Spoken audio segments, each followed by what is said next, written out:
Olá, gostaria de compartilhar algo que aconteceu comigo e com a minha família durante um período difícil.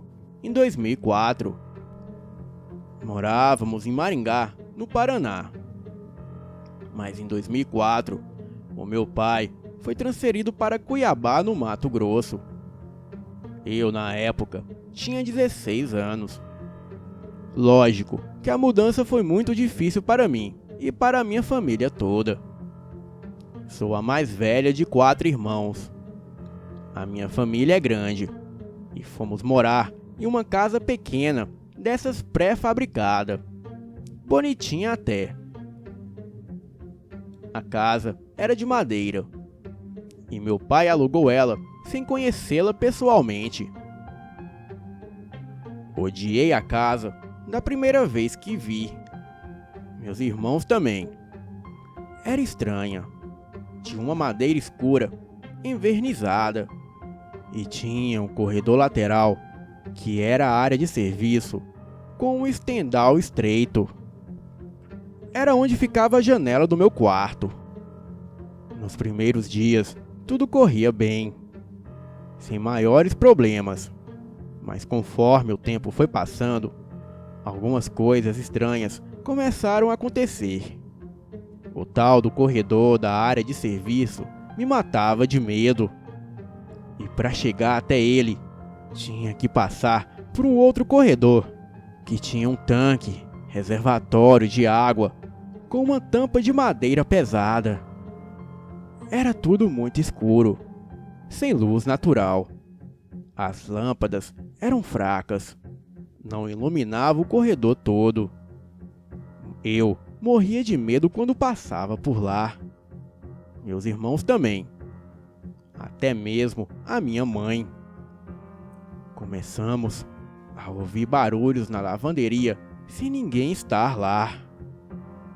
Eu ouvia batidas na minha janela e não havia ninguém batendo.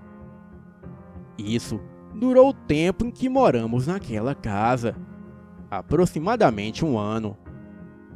Meus irmãos mais novos viam crianças correndo pela casa.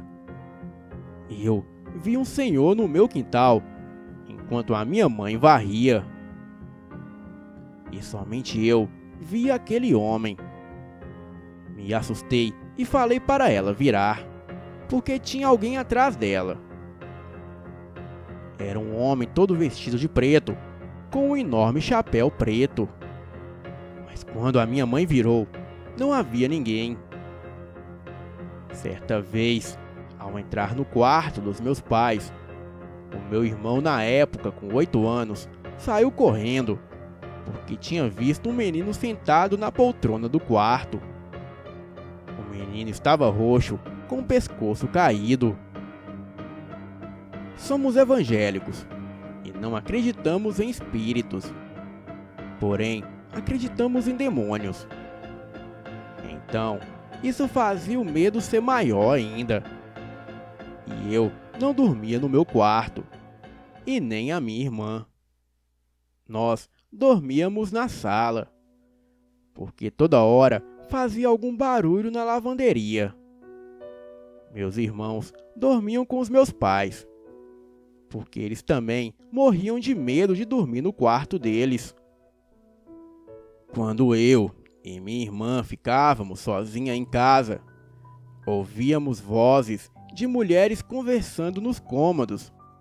E uma vez, o meu Discman velho ligou sozinho e tocou tão alto que, mesmo sendo fone de ouvido, a gente escutou da sala. A casa tinha um ar pesado e triste. E tudo isso somava com o calor que fazia naquela cidade, pois não estávamos acostumados com um verão de 47 graus. E o fato de estarmos longe de amigos e familiares piorou tudo. A minha mãe teve uma depressão fortíssima. E como não tínhamos nenhum parente em Cuiabá, eu tive que ficar uns meses sem ir para a aula, cuidando dela, porque o meu pai tinha que trabalhar e o meu irmão mais novo tinha apenas 2 anos. Um dia, conversando com o dono da casa, o meu pai descobriu que ali, antes de ser uma casa, aquele terreno era um centro de umbanda. O que para mim explica muita coisa. Resolvemos mudar de casa, não pela descoberta, mas porque ninguém estava feliz ali. Nós achamos uma casa próxima, muito melhor, mais arejada e com piscina, e muito mais alegre. Nos mudamos e nunca mais ouvimos barulhos e nem vimos nada. A minha mãe até ficou boa, e cada um dormia no seu quarto sem medo, e tudo ficou bem. O meu pai alugou aquela casa por um valor muito abaixo. Porém, ele esqueceu de levar em consideração aquele velho ditado: quando a esmola é demais, o santo desconfia. Boa noite.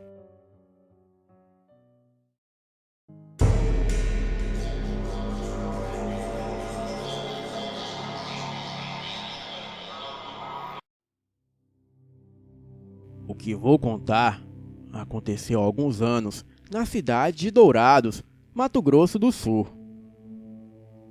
Meus tios ficaram muito felizes ao comprar um grande terreno, onde eles podiam construir a casa dos seus sonhos. E foi exatamente o que fizeram. Mas não ficaram muito tempo na casa, e deixaram todos sem entender nada quando voltaram para a sua antiga moradia. Na época, os meus pais, com 3 filhos pequenos, passavam por dificuldades, pois pagavam um aluguel muito caro e a casa deixava muito a desejar. Então foi que o meu tio ofereceu a casa que ele havia construído e que estava fechada, por um aluguel muito baixo. E meus pais não pensaram 2 vezes e se mudaram para lá. Eles não sabiam o que os aguardavam. Mal mudamos e coisas estranhas começaram a acontecer.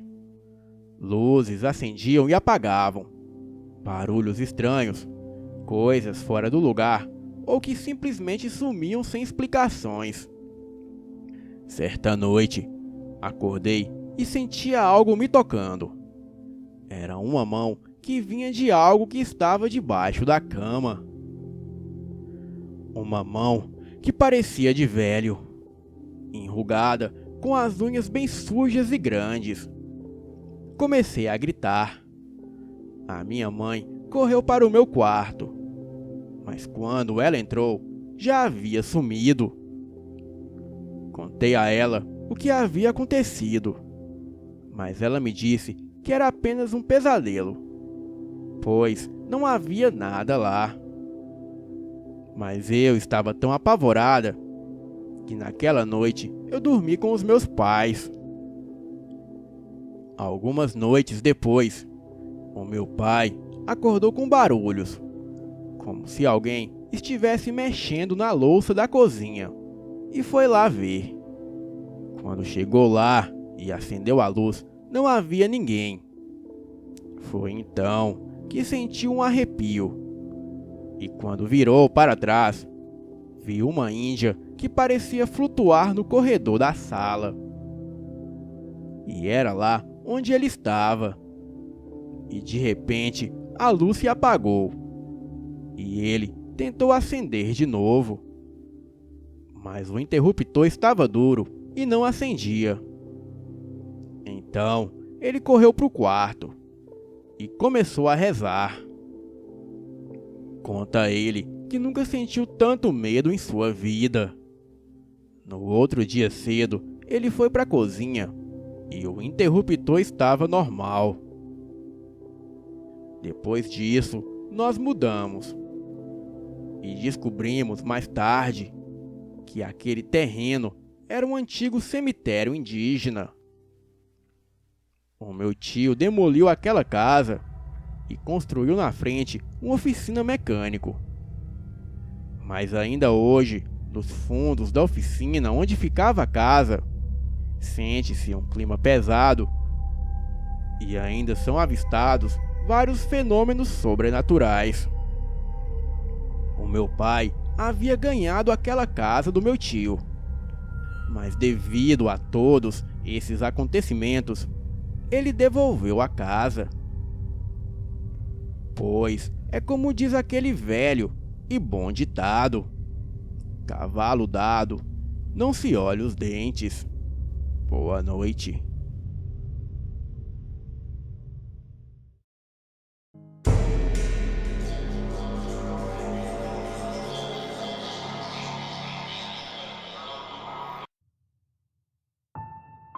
Próximo à casa da minha mãe, que é um lugar de certa forma afastado da cidade e muito arborizado, existem muitos parques florestais.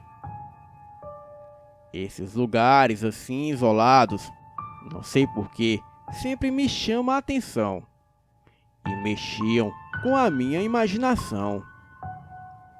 Eu sempre tinha muita vontade de explorar tudo, porém não tinha muita coragem de fazer isto sozinho.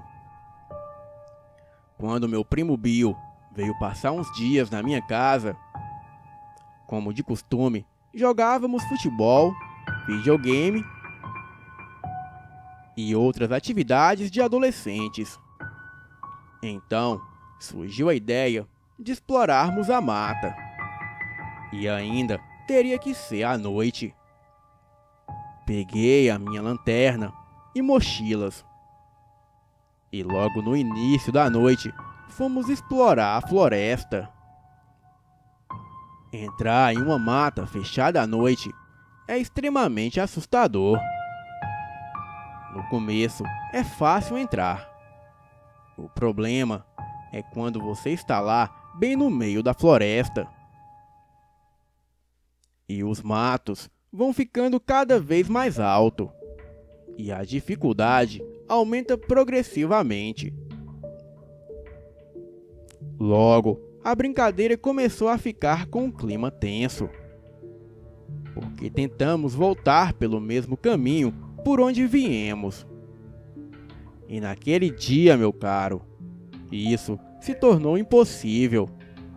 E até hoje não entendo o motivo de nos perdermos naquela mata, porque não tínhamos andado tanto assim. Mas naquela altura, o objetivo tornou-se retornar para casa logo. Andamos por horas e parecia que sempre voltávamos ao mesmo lugar. Até que, num determinado momento, encontramos um local onde havia uma grande área em forma de círculo. Um local limpo, sem mato e nem árvores, bem no meio daquela mata. Próximo a este local, havia uma casa velha de cor verde e parecia estar abandonada. Resolvemos entrar para ver se tinha alguém lá dentro, porque existia uma vela acesa que dava para ser avistada ao longe. Mas não tinha ninguém, apenas móveis muito antigos. Subimos a escada e quando entramos no quarto, surgiu um fedor muito forte e esquisito. Eu resolvi abrir a janela e tive muito trabalho, porque aquilo ali devia estar fechado há muitos anos. Tinha muito pó e comecei a torcer. Mas quando consegui abrir a janela, tomei um tremendo susto, porque avistei naquele círculo no meio do nada uma pessoa totalmente vestida de vermelho, dos pés à cabeça, e estava com uma vela, vindo em direção à casa onde estávamos. Eu e o Bill descemos desesperadamente as escadas, na esperança de sumir de perto daquele lugar, antes que o ser de vermelho entrasse e nos visse. Porém, foi neste momento que o pânico tomou conta do lugar. Quando um degrau da escada se quebrou na hora em que eu passei, e nós dois caímos dentro de um buraco que parecia ser uma espécie de porão da casa. E para completar aquela noite, a minha lanterna caiu e abriu, e as pilhas se perderam. Caímos num lugar estranho, e como não tínhamos muitas opções, ficamos quietos por um bom tempo, e nada aconteceu. Mas estávamos na mais completa escuridão. Com muito esforço, passando a mão no chão, eu tentava encontrar uma parte da lanterna que estava perdida. Porque na minha mochila havia pilhas extras para usar. Depois de alguns minutos, consegui encontrar a parte que faltava da lanterna. E quando acendi, imenso foi o nosso espanto. Aquele porão era um cemitério oculto embaixo da casa. Estava infestado de túmulos por toda a parte. Era assustador estar naquele lugar. Não pensei duas vezes e corremos para sair do local pela escada. Eu nunca vou me esquecer do barulho atormentador de uma corrente que ouvíamos vindo em nossa direção. Rapidamente subimos e fomos em direção à saída da casa. Quando saímos, havia 5 pessoas de vermelho segurando velas. Eu não sei exatamente o que faziam, porque estávamos tão apavorados que nem quisemos saber. Corremos desesperados pela mata. Ouvíamos uivos, gritos e muitos sussurros atrás de nós, como se nos perseguissem. Só sei que depois de muito sacrifício, conseguimos encontrar uma saída. Mas fomos a uns 8 quarteirões da minha casa. Nos machucamos muito naquela noite tenebrosa, que nunca esquecerei. Tive que contar tudo para o meu pai, que chamou a polícia. Relatamos o que vimos. Porém, quando a polícia foi investigar, um incêndio devastou todo o lugar e nada sobrou. E mesmo depois de algumas investigações na época, não encontraram vestígios do tal cemitério. Eu tenho certeza do que vi. E também só sei dos pesadelos que tive depois daquela noite. Mas o mistério daquela casa ainda precisa ser descoberto. Mas o que tem ali ainda continua sendo um segredo.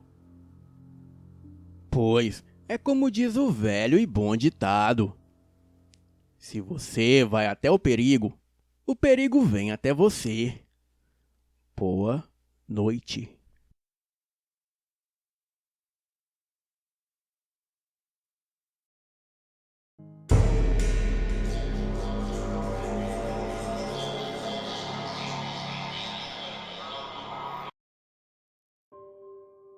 Já vem de vários anos a história de que a sala da casa da minha avó é assombrada e que quem dorme lá vê coisas. E quem dorme lá também não consegue dormir, pois coisas perturbadoras acontecem à noite. A minha mãe já contou que quando criança, uma vez em que dormia com a cabeça coberta pelo cobertor, algo descobriu a sua cabeça. E ela logo xingou, pensando ser alguém. Novamente, ela cobriu a cabeça. E aquela coisa a descobriu de novo. E quando ela se virou para xingar, olhou e não havia ninguém no local. A minha tia, quando foi dormir lá, viu uma criatura com uma foice na mão, rindo para ela. Já houve casos em que a minha avó dormia em seu quarto, quando alguma força estranha tentou estrangulá-la. E ela tentava pedir ajuda e não conseguia. E essa coisa apertava o seu pescoço com muita força. E depois de algum tempo a soltou. Aconteceram outras coisas também. Porém, eu ficaria horas aqui contando. Eu, pessoalmente, nunca vi nada na casa, mas muita gente já viu. Há algum tempo, a minha avó foi descobrir que antes de ser construída a casa, ali era um centro de quimbanda. Talvez esta seja a razão para que a casa seja amaldiçoada. Este relato me lembra aquele velho e bom ditado: as almas mais escuras não são aquelas que escolhem existir no inferno do abismo, mas sim aquelas que escolhem se libertar do abismo e circular entre nós. Boa noite.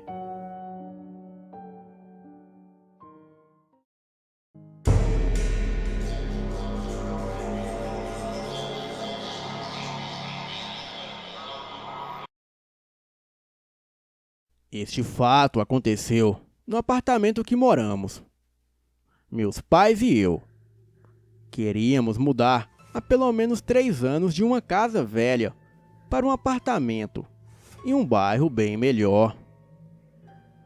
Quando encontramos o apartamento, a sua dona precisava rapidamente do dinheiro e vendeu seu apartamento bem acabado por um ótimo valor para quem comprar. Entramos para ver o apartamento e tinha muito carpete e papel de parede.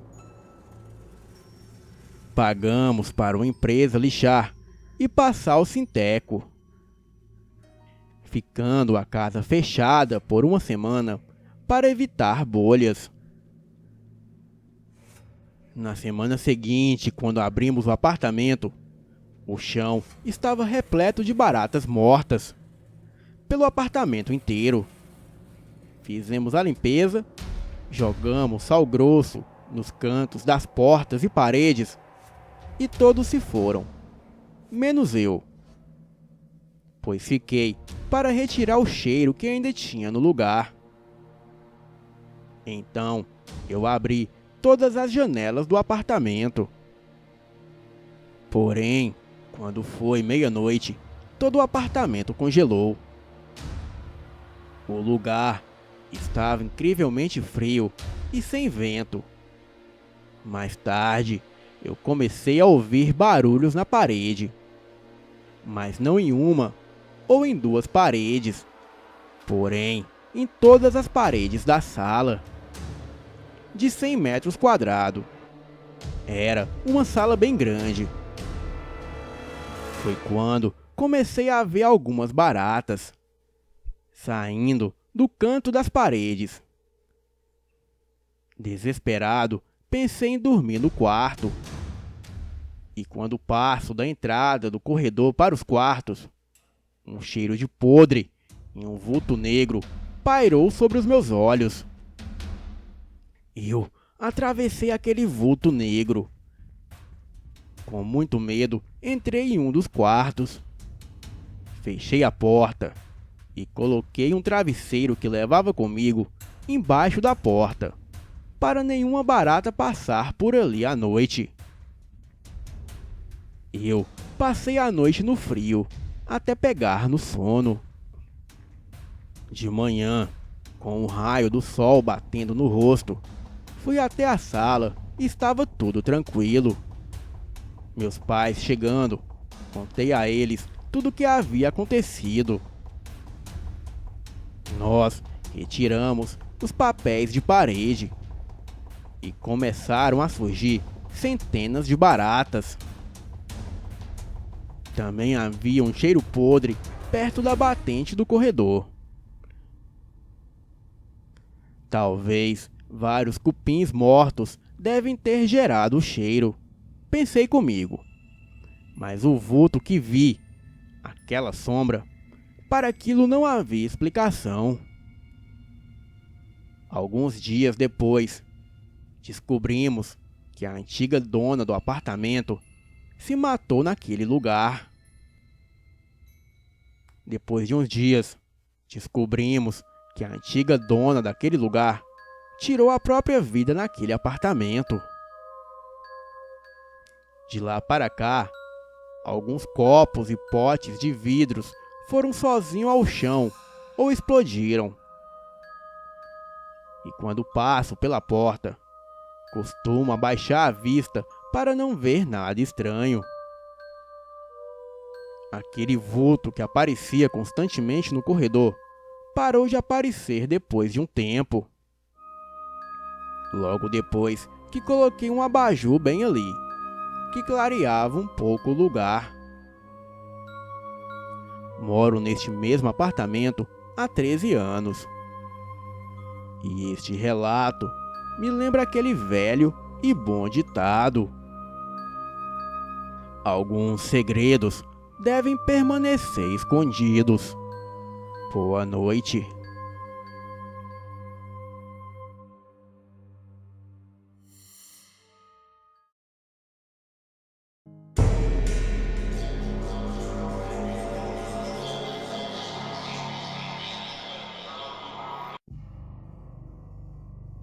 Me chamo Douglas, tenho 17 anos e não tenho religião. Tenho muita curiosidade sobre o desconhecido. Acho que para poder de fato acreditar em algo, essa minha curiosidade me faz pesquisar coisas, invocar coisas e me interessar por ocultismo, etc. Para ver se consigo encobrir o meu ceticismo natural. Pois bem, essa minha ânsia por saber das coisas ocultas foram impulsionadas pela notícia de que uma pessoa que eu amo está muito doente. Ela não quer me revelar o que é, mas a sua melhor amiga diz que é algo muito sério. Tal notícia me deixou com o sentimento de que eu posso e devo fazer algo para curá-la e evitar sua morte. Foi então que ontem de noite eu passei horas e horas pesquisando na internet sobre os mais diversos pactos, desde enoquianismo, magia angelical, até demonologia e goétia, para ver se consigo a cura dela. Em troca de algo, nem que seja a minha alma. Bem, fiquei com muito sono e simplesmente não consegui seguir adiante. Até porque precisava comprar os ingredientes para a invocação. Por isso, deixei para o outro dia. Eu fui dormir por volta das 2h50. Estava numa cama de casal e a casa vazia. Sonhei com demônios e comecei a mentalizar o nome de Lúcifer na minha mente. Sei que foi um erro, pois devia ter invocado algum demônio pequeno. Até porque não acho que o próprio Lúcifer iria sair de onde está só para aparecer para mim. Eu ficava repetindo e repetindo, até que acordei de madrugada por volta das 3h45, com a minha gatinha branca miando do meu lado. Quando olhei para a minha frente, no rodapé da cama, estava um tipo de massa negra próximo aos meus pés. Essa massa negra era como se fosse um emaranhado de linhas grossas, totalmente negras e maciças, que se mexiam e se contorciam. Quando tentei chegar perto, aquilo simplesmente sumiu. Então eu voltei a dormir.